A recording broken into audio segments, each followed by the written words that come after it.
안녕하십니까, 이재필입니다. 제가 방송 출연한 게 2주 전이었으니까 추석 전에 저 출연했었네요. 자, 그때 말씀드리기를 저 시장 환경 나쁘지 않습니다. 괜찮습니다. 뭐 걱정하실 필요 없고 연휴 지나고도 시장 괜찮을 겁니다라는 말씀을 드렸는데요. 자, 그때부터 시작해 갖고 좀 탄력 있는 그런 모습이 나와서 지금 현재 상태는 그때부터 올라와서 코스피가 오늘로써 7일 연속 올라왔습니다. 그리고 코스닥 시장이 8일 연속 올라왔어요. 자, 그런데 우리는 미래 시장이 우리 계좌의 수익을 좌우하죠. 과거치가 시장의 우리 계좌의 수익을 좌우할 수는 없습니다. 그렇기 때문에 앞으로 시장이 또 어떻게 될 것이냐, 이 부분에 대해서 짚어보는 게 가장 중요할 것 같습니다. 자, 보시다시피 일자별로 보시게 되면 여기 코스피 시장이 2.3%, 그다음에 0.1% 쭉 해서 좀 올라오고 어제는 1.1% 정도 올라왔죠. 코스닥 시장 같은 경우는 좀 더 탄력 있는 모습이 나왔습니다. 요거는 올해 들어서 코스피 시장 같은 경우는 거의 변동이 올해 처음에 시작할 때 그때 하고 크게 많은 변동이 없었습니다. 근데 코스닥은 너무 많이 빠졌었어요. 그래서 그게 키 맞추기가 나왔다라고 보시면 될 거고요. 자, 지금 시장은 연속 상승에 대한 피로감도 일부 좀 느끼고 있는 모습입니다. 그래서 지금 현재 시장은 섹터별 순환매 장세, 이렇게 표현을 하는 게 가장 좋을 것 같습니다. 얼마 전에 보시게 되면 제약바이오 섹터들, 이런 쪽들 상당히 강하게 움직였죠. 근데 이 제약바이오 쪽이 좀 쉬는 동안 2차전지 쪽이 급등을 했었고요. 또 오늘은 2차전지 쪽이 살짝 주춤한 가운데 반도체 섹터들이 올라오는 모습입니다. 순환매가 강하게 이렇게 돌고 있다라는 거고요. 자, 반도체의 강세는 좀 더 지속될 것 같고요. 그건 이따가 마무리할 때 좀 말씀드리기로 하고, 전체적으로 수급 상황 짚어보고 지수에 대해서 좀 말씀드리도록 하겠습니다. 자, 지금 지수는 아까 말씀드렸듯이 지금 오늘로써 코스피가 7일 연속 상승했습니다. 자, 수급 제가 정리해 놓은 부분들 좀 보면 이런 모습입니다. 자, 9월달 들어서 코스피 시장에서는 외국인들 7조 정도를 팔았어요. 어제까지입니다. 어제까지 수급이고, 코스닥 시장에서는 1,820억 정도를 매수했죠. 자, 그리고 선물 시장에서는 2,400억 정도를 9월달 들어서 매도했는데, 그걸 합쳐서 7조 3천억 정도 어제까지 외국인들 매도했고요. 자, 지금 이런 부분들은 그렇게 크게 중요한 부분은 아니다라는 생각이 좀 들고요. 지금 이번 달도 마찬가지로 옵션 시장을 좀 살펴봐야 될 것 같습니다. 자, 외국인들 어제까지 콜옵션에서 128억을 매도를 쳤습니다. 풋옵션은 143억 정도를 매도 쳤어요. 자, 근데 여기서 지금 조금 좀 시장이 조금 조정이 있을 수도 있다라는 생각이 드는 게 뭐냐면요. 자, 콜 128억, 풋 143억 정도를 매도를 쳤다라고 말씀드렸죠. 자, 보시면 근데 오늘 상황을 보시게 되면요. 자, 이런 모습입니다. 여기서 콜옵션을 외국인들이 지금 현재 110억 정도를 추가로 매도를 치고 있어요. 그러면 콜옵션 매도가 대략 한 230억 정도 현 시간까지 매도를 치고 있다라는 얘기죠. 풋은 살짝 좀 전에 매수더니 지금 또 6억 정도 순 매도로 바뀌었네요. 자, 풋옵션 매도보다 콜옵션 매도가 훨씬 더 큰 상황입니다. 자, 요거는 시장이 어느 정도 6일 연속, 7일 연속, 8일 연속 이렇게 올라왔으니까 좀 조정으로 갈 수도 있다라는 걸 암시한다라고 보시면 될 것 같고요. 자, 다만 그렇게 큰 조정은 아닐 것 같고요. 어느 정도 그냥 통상적인 수준의 조정이 나올 수 있을 것 같은데, 종목별로는 많이 오른 종목들은 조금 정리를 해서 현금화 해놓는 것도 괜찮은 전략이다라는 생각입니다. 자, 그리고 현재 오늘도 마찬가지로 선물 시장의 수급을 보게 되면 외국인들은 좀 매수를 하고 있지만요. 그렇게 강하게 매수를 하고 있지는 않습니다. 또 한 가지 중요한 부분은 왜 오늘 옵션 시장에 대해서 짚어드렸냐면요. 지금 10월 달에 중간에 쉬는 날이 되게 많습니다. 그래서 거래일 수가 만기까지 한 8거래일, 오늘 제외하면 만기 당일날 포함해서 8거래일 정도 남았어요. 근데 우리 옵션 투자 하시는 분들은 아시겠지만 프리미엄, 옵션 프리미엄 이런 게 있습니다. 즉 이게 옵션 가격을 나타내는 건데 옵션 가격이 지금 350을 기준으로 해서 콜옵션하고 풋옵션하고 양옵션의 가격을 합쳐보면 120만 원이 넘어갑니다. 옵션 가격이 상당히 비싸다라는 얘기예요. 이 얘기는 외국인들 입장에서는 이 지금 양매도를 치고 있다라고 말씀드렸죠. 자, 시간만 8거래일 정도만 지나면 양옵션 지금 현재 상태에서 끝난다라고 얘기를 가정을 하면 130만 원 정도 되는 양옵션의 가격이 이게 제로가 되는 상태로 수렴하게 됩니다. 물론 뭐 저 지수에 따라서 그 행사가에 따라서 뭐 제로가 되는 것도 있고 뭐 더 좋아지는 그런 부분들도 있을 수 있겠지만요. 전체적으로 말씀드리면 비싸다라는 얘기예요. 옵션 가격이 많이 비싸다라는 얘기입니다. 통상 이런 시장에서는 그렇게 어느 한쪽 방향으로 쫙 가는 그런 모습이 나오진 않습니다. 자, 지금 오늘 콜옵션 매도가 110억 정도 되는 상황이니까 뭐 여기서 또 오후장에 뭐 막 이렇게 많이 줄일 수도 있겠지만요. 만약에 변화가 없이 이 정도 상태로 끝나게 된다라면 시장은 어느 정도 조정을 받을 수 있다라고 보시고, 그렇다고 또 뭐 외부 충격으로 인해서 크게 하락한다라면 이 풋옵션도 매도를 쳐놓은 게 있기 때문에요.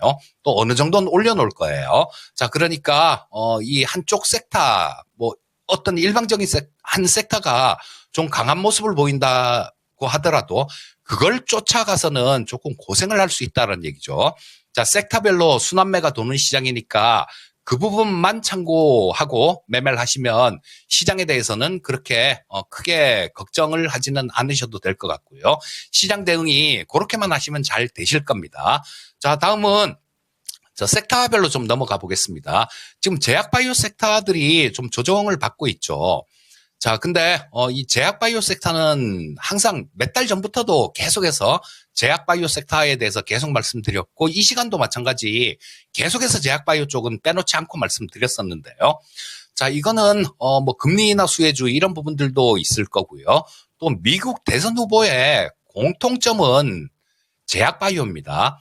트럼프는 경쟁에 의한 약가이나, 해리스는 오바마 케어에 의한 약가이나. 자, 약가를 인하를 하고 싶은 거예요. 그렇게 된다라면 이 제약바이오 섹터 같은 경우는 좀 관심을 많이 받을 수 있다라고 봐야 되겠죠. 자, 그리고 오늘 또 말씀드릴 부분은 셀트리온인데요. 참 지겹게 말씀드립니다.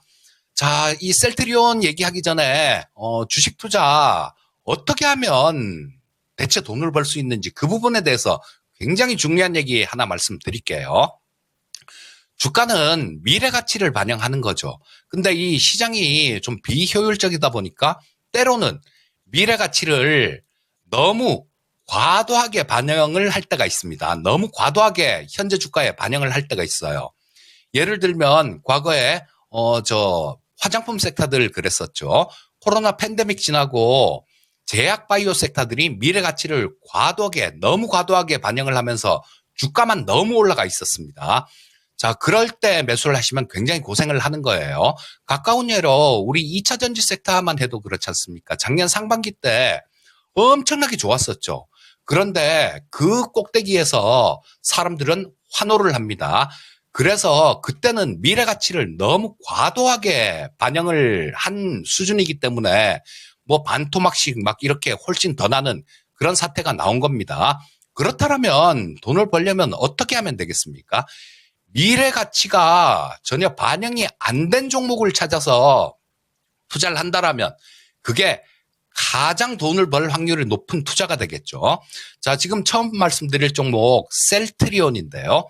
자, 이 셀트리온 같은 경우는 미래 가치가 반영이 안 됐다라고 봅니다. 여러분들 재무제표 한 번만 이렇게 열어놓고 보셔도요. 자, 지금 뭐 작년에 한 6천 몇백억 정도 벌었습니다. 올해도 6천 몇백억 정도밖에 안 나올 것 같아요.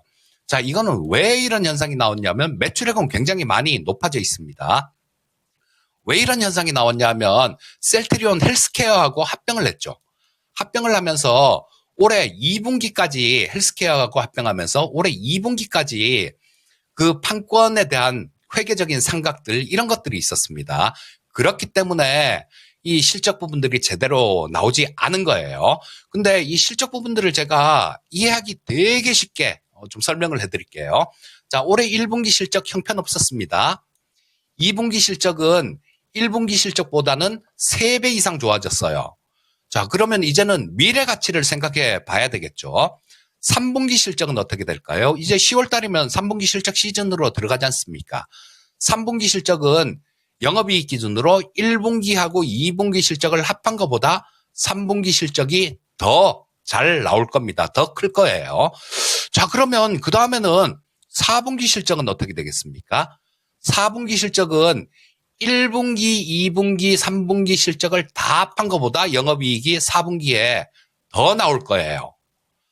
자, 그리고 내년도 실적까지 조금 더 시야를 넓혀서 볼까요? 내년도 실적 같은 경우는 올해 하반기 때 상공장을 본격 가동하면 수익성도 굉장히 좋아질 겁니다. 올해 뭐 한 6,500억 정도 영업이익 기준 흑자가 예상되고 있는데 그 앞에 일자가 하나 더 붙을 것 같습니다. 한 1조 6천억 정도 예상치가 나오고 있는데 이 부분이 이렇게 나오면 좋은데 안 나올 수도 있잖아요. 그러면 나올 확률을 좀 짚어봐야 되겠죠. 자, 얼마 전에 추석 전에 서정진 회장께서 방송에 나와서 얘기를 하시는 거를 들었는데요. 자, 영업이익 1조 6천억 정도 수준에 지금 시장이 예상하고 있는 거는 매출액이 4조 5천억 정도 나왔을 경우에 1조 6천억 정도 이렇게 예상을 하던데요. 서정진 회장님은 방송에 나와서 내년도 매출액을 5조 원 정도를 목표로 하고 있다라는 말씀을 하시더라고요. 자, 그렇다면 이 부분은 어느 정도 실현 가능성이 있다라고 봐야 되겠죠. 자, 근데 여기서 또 중요한 거, 아까 말씀드렸듯이 그 미래 가치를 지금 지나치게 땡겨와서 주가가 형성됐다라면 이런 종목은 사선 안 되는 종목입니다. 자, 셀트리온의 주가를 보시게 되면 올해 1월 2일 날 24만 1,000원을 기록했어요. 그러고 난 다음 계속 옆으로 횡보하고 있습니다. 지금은 주봉을 보게 되면 이 저점을 조금씩 높이면서 상승하는 모습이 나오는데 이게 미래 가치를 반영한 주가겠습니까? 아니면 반영하지 못한 주가겠습니까? 당연히 반영하지 못한 주가입니다. 자, 아까도 말씀드렸죠. 주식시장은 비합리적이라서 때때로 이런 현상들이 나옵니다. 그렇다면 이 셀트리온 같은 종목은 매수해서 들고 가면 충분히 수익이 날 수 있는 종목이다. 그것도 상당히 큰 수익이 날 수 있는 종목이다라고 보셔야 되겠죠. 제가 유한양행하고 삼성바이오로직스를 올해 봄하고 작년 말하고 이때 말씀드려갖고 상당히 큰 수익이 났는데 이런 것들도 다 마찬가지로 미래 가치를 생각해서 지금 주가가 반영하지 못했기 때문에 추천을 드렸던 겁니다. 셀트리온 지금 그런 상태니까 한번 잘 눈여겨보시기 바라겠고요. 자, 다음 종목은 HK이노엔도 한번 보겠습니다. 같은 맥락이다라고 보시면 돼요. 자, 우리도 이 HK이노엔은 좀 노리고 있는 종목입니다. 근데 어떤 미래 가치가 있을까요? 유한양행을 말씀드렸을 때 그 부분을 강조해서 말씀드렸었죠. 렉라자에 대한 부분들. 결국은 그게 실행이 되면서 미국 FDA에서 승인이 나면서 그렇게 엄청난 주가 상승을 보였지 않습니까? 자, HK이노엔도 마찬가지로 K캡이라는 역류성 식도염 질환에 대해서 지금 미국 임상 3상에 들어가 있습니다. 미국 임상 3상에 들어가 있고 올해 안에 이 부분을 마무리한다라고 얘기를 합니다. 근데 이 K캡이라는 약은 우리나라에서는 신약 30% 승인받아서 이미 판매가 되고 있는 약이에요. 또 세계 30개국에서 잘 판매가 되고 있는 약입니다. 그렇다면 미국에서 이게 임상에 실패할 확률이 높을까요? 그렇게 높지가 않을 겁니다. 성공한다라고 봐야 되겠죠. 자, 그러면 내년에 이 부분에 대해서 FDA에 품목허가 신청을 할 거고 그러면 그것도 품목허가가 날 가능성이 굉장히 높다라고 봐야 되겠죠. 자, 지금 현재 이 HK이노엔의 시가총액은 1조 4천억이 채 안 됩니다. 자, 실적 보시게 되면 올해 예상치가 영업이익 기준 한 1,000억 가까이 990억이 좀 넘어가니까 1,000억 가까이 나옵니다. 그렇다면 이 주가가 나중에 그게 신약 허가가 FDA에서 승인이 떨어진다라면 현재 주가가 그 부분을 제대로 반영한 주가일까요? 아니다라는 생각입니다. 그래서 이 HK이노엔도 한번 잘 살펴보시면 좋겠고요. 자, 우리도 노리고 있으니까 우리 시청자님들께서도 한번 잘 노려보시면 되겠습니다. 자, 다음은 방산 섹터를 한번 볼게요. 자, 오늘 아침에 나온 뉴스들 보게 되면 JP모건 회장 제이미 다이먼이 그런 얘기를 합니다. 미국 경기 침체도 우려가 되지만 또 더 크게 우려되는 건 지정학적 리스크가 지속되는 거다라는 얘기를 했어요. 지금 레바논은 뭐 거의 아비규환이라고 합니다. 이스라엘 쪽에서 저 폭격기를 동원해서 뭐 1600군데를 폭격했다 그래요. 자, 지정학적 리스크는 계속 올라갈 거니까 거기에 따라서 방산주들은 당연히 또 계속해서 관심을 받을 가능성이 높고요. 무엇보다도 방산주들은 실적이 찍혀 나오는 종목이에요. 자, 오늘 말씀드릴 종목은 계속해서 말씀드리지만 한국항공우주를 한 번 더 말씀드리겠습니다. 한국항공우주는 방산주 중에 가장 편안한 종목이다라고 보시면 돼요. 왜? 자, 여기 보시게 되면 한화에어로스페이스 보시게 되면 자, 주봉으로 한번 보겠습니다. 자, 여기 월봉으로 봐야 되겠네요. 월봉으로 보시면 2022년부터 시작해갖고 얼마나 올라왔습니까? 4만원짜리가 뭐 33만원까지 올라왔으니까 엄청나게 올라왔죠. LIG 넥스원 역시 마찬가지입니다. 올해만 해도 참 이거 한참 추천드릴 때 그때보다도 더블이 훨씬 더 올라왔어요. 자, 이거는 뭐 야인시대에서도 추천을 해드려갖고 뭐 100몇십 프로 이렇게 수익이 나고 이젠 더 이상 리뷰 안 해드릴게요. 그렇게 말씀드렸던 종목입니다. 자, 엄청나게 많이 올라왔는데 한국항공우주는 거의 움직임이 없습니다. 보시다시피 계속 옆으로 횡보하고 있는 모습이에요. 그리고 이 시간을 통해서도 몇 가지 향후에 나올 재료 이런 부분들을 한 5, 6주에 걸쳐 갖고 계속 말씀을 드렸으니까 아마 뭐 거인의 시선 이 시간 보신 분들 같은 경우는 어떤 재료를 보유하고 있는지 다 아실 겁니다. 자, 지금 현재 상태가 55,000원 근처 정도에 돼 있는데요. 자, 아까 보여드렸었죠. 다른 방산주보다는 편안하게 살 수 있는 종목이에요. 실적은 물론 상승하고 있습니다. 그리고 숨겨진 재료들도 좀 많은 종목이니까 요거 한국항공우주 같은 종목 눈여겨보시면 되겠고요. 자, 다음은 AI 소프트웨어 쪽을 한번 보겠습니다. 자, 굉장히 많이 빠졌어요. 뭐 종목별로 세 토막, 네 토막 이렇게 난 종목들도 많습니다. 이 부분은 아까 말씀드렸던 그 얘기하고 일맥상통하는 거예요. 자, 이렇게 급등해 있는 상태, 이 상태는 미래 가치를 지나치게 많이 땡겨와서 주가만 많이 올랐던 상태입니다. 자, 그럴 때 매수하신 분들 같은 경우는 굉장히 고생을 하는 거고, 자, 지금 현재 상태는 충분히 노려볼 수 있는 그런 상태다라는 생각이에요. 자, 좀 말씀드릴 종목은 솔트룩스를 좀 말씀드리고 싶은데요. 솔트룩스 역시 마찬가지. 이게 몇 토막입니까? 작년 9월 달이에요. 길지도 않습니다. 그때 5만 원 근처까지 갔었어요. 49,350원이니까. 자, 지금 현재 주가가 세 토막도 더 나 있다라는 얘기입니다. 지나치게 주가만 올라갔다가 뭐 제대로 안 되니까 빠진 거예요. 그럼 지금 현재 상태에서 한번 살펴보게 되면 스타트업들 이런 쪽은 성장 기업들 같은 경우는 항상 드리는 얘기가 있죠. 안정성이 있든가 또 실적이 급격하게 늘든가 두 가지 중 하나는 돼야 된다라는 말씀을 드리는데요. AI 소프트웨어 중에 가장 좀 나는 안정성도 원한다. 이런 분들은 한글과 컴퓨터를 노려보시면 됩니다. 한글과 컴퓨터 같은 경우는 실적도 굉장히 잘 찍혀 나오니까 뭐 어느 정도 안정성을 보유하고 있다라고 보시면 될 거고요. 자, 이 솔트룩스는 보시게 되면 실적 부분 보시게 되면 작년에 1분기 실적하고 2분기 실적 합쳐갖고 매출액 기준입니다. 한 65억 정도밖에 안 되던 회사예요. 65억 정도밖에 안 되니까 되게 비쌌던 그런 기업이죠. 그런 회사였는데 그게 주가가 뭐 5만 원 가까이 갔으니까 너무 거품이 껴 있었던 거죠. 자, 근데 올해 실적은 1분기, 2분기 매출액을 살펴보게 되면요. 작년에 1, 2분기 합쳐서 65억 정도 된다라고 말씀드렸죠. 올해 1분기, 2분기 실적 합쳐보면 190억이 나옵니다. 매출액이 190억이 나와요. 자, 그래서 이렇게 실적 향상을 눈으로 보여주고 있는 기업이에요. 그리고 이 솔트룩스는 제가 월요일 날 야인시대에서도 화요일 시초가에 내일 아침 시초가에 매수하세요라고 말씀드려서 추천을 드렸던 종목이에요. 자, 근데 이거 하반기에는 어쩌면 영업이익 기준으로 흑자 전환이 될 수도 있을 것 같습니다. 또 하나 성공하면 굉장히 크다라는 생각이 드는 부분들은 구버라는 AI 검색기 솔루션을 출시를 했는데요. 한국하고 미국에서 같이 출시했습니다. 이게 뭐 보고서도 만들어주고 굉장히 좀 지금까지 AI에서 볼 수 없었던 그런 획기적인 기능들도 좀 많이 들어가 있습니다. 그렇기 때문에 이 구버에 대해서도 관심이 좀 높아지고 있는 그런 상황이에요. 자, 그렇다면 지금 뭐 새토막 난 상태, 이 정도 상태에서는 관심을 가져봐도 되겠죠. 자, 일단 종목은 요 정도까지 해야 될 것 같습니다. 오늘도 네 종목 말씀드렸는데요. 그 부분 잘 참고하셔갖고 투자 성공하시고요.